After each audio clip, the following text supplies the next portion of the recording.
Good afternoon, everyone. Well, we are here in Michigan, just left Pennsylvania, and then after Michigan, we'll be on our way to Wisconsin. And I will mention a couple of things that have just recently come up. For example, that my opponent, Donald Trump, does not believe we should raise minimum wage. And I think everyone knows that the current federal minimum wage is $7.25 an hour, which means that the person who is working a full day and working full weeks will make $15,000 a year, which is essentially poverty wages. So there is a big difference between Donald Trump and me on a number of issues, including this, where I absolutely believe we must raise minimum wage and that hardworking Americans, whether they're working at McDonald's or anywhere else, should have at least the ability to be able to take care of their family and take care of themselves in a way that allows them to actually be able to sustain their needs. The other issue that has come up recently has been the issue of what we are seeing again about Donald Trump just being frankly hostile to the whole notion and importance of Social Security. There are many seniors in our country that Social Security is their only form of income. And now an independent agency has reviewed Donald Trump's theory about Social Security and his policies and has indicated that his policy would actually render the Social Security fund empty, essentially, in 6 years. Again, if you look at it from minimum wage to Social Security, Donald Trump clearly does not understand the needs of working people, with Social Security being rendered insolvent in 6 years. What that would mean for the seniors of America is catastrophic. And then lastly, on the issue of contraception, I'm very pleased that our administration today announced a rule that would essentially allow folks to get contraception over the counter. And as we know, my policy is about making sure that Americans have what they need in terms of their reproductive health. And Donald Trump, you just look at his plan, his Project 2025, would actually restrict access to contraception, which would just contribute to the public health crisis he's already created. I'll take any questions. I'm going to start with Erica Green at the New York Times. Madam President, Vice President, sorry, I'm sorry. Could you please speak to your messaging today, particularly as you go through the suburbs? You're trying to reach swing voters. Among them are women, white women, who voted for Donald Trump in the last two elections. Can you talk about your messaging to them and what you're hoping will break through today?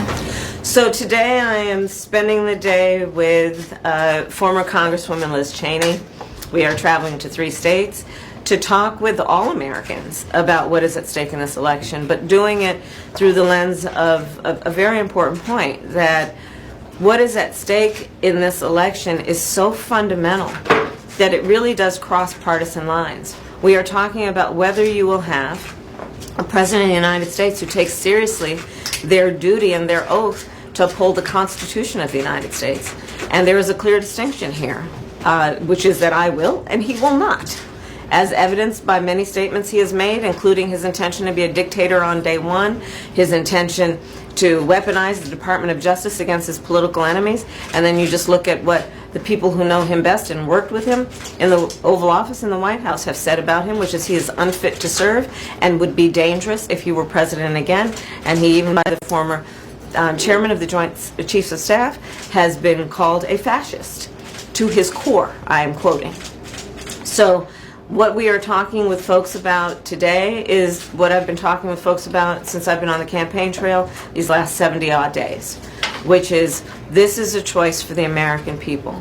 And it is a choice between whether we're going to chart a new way forward that turns the page on the division, the hate, the chaos of Donald Trump, but also, and maybe even more fundamentally, do we have a President of the United States who stands behind the seal of the President of the United States, taking seriously their oath and their duty to uphold the Constitution of the United States and abide by the rule of law?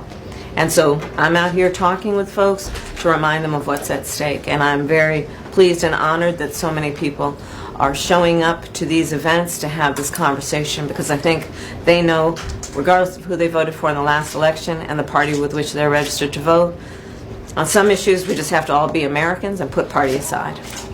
We're going to go to Colleen at the AP. Hi, Madam Vice President. Do you think that Republican voters, and specific women voters, will be more likely to vote for you because of the fall of Roe? And are the Republican votes key to winning the blue wall states? So I look at what happened in the midterms and in special elections to guide my thinking about this issue.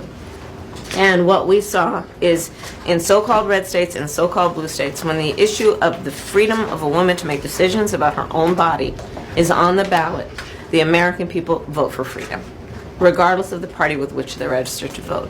And I do believe it is such a fundamental issue, which is understanding you don't have to abandon your faith or deeply held beliefs to agree the government should not be telling women what to do with their body. So I do believe it is a compelling issue, especially when we consider the fact that for so many of us, our daughters are going to have fewer rights than their grandmother. And America's strength, one of the attributes of our progress has been the expansion of rights, not the restriction of rights.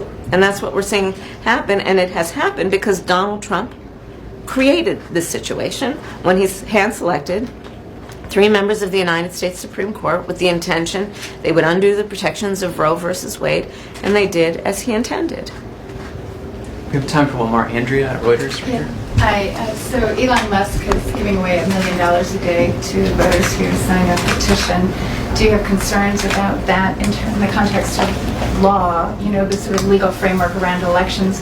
And secondly, a Reuters investigation has shown something like 300 cases of political violence already in the run-up to the election. Can you just address what can be done and what the federal government can do to push back against that? Well, on the first point, I think people are looking into that. On the second point, When you say people, do you mean the U.S. government? I mean, I hear that folks are looking into it just based on the stuff you all are reporting. On the second point, there should be no place in America where we are seeing political violence. And sadly, we have seen, if we just look back to January 6th, when that occurred in a way that was most shocking and brought on because, of course, of Donald Trump, who incited a mob, a violent mob, that attacked the United States Capitol, wherein over 140 uniformed law enforcement officers were injured and some were killed. And where Donald Trump has still yet to acknowledge the travesty of that day and the political violence that occurred that day. So I will say and repeat what I think most people understand. In America, in a democracy, we should have no room for, nor should we ever condone any form of political violence. In a democracy, people will debate, people will disagree, but not resort to violence. And everyone should speak out about that, including and especially anybody who's running for president of the United States. Thank you, Madam Vice Thank you President. all.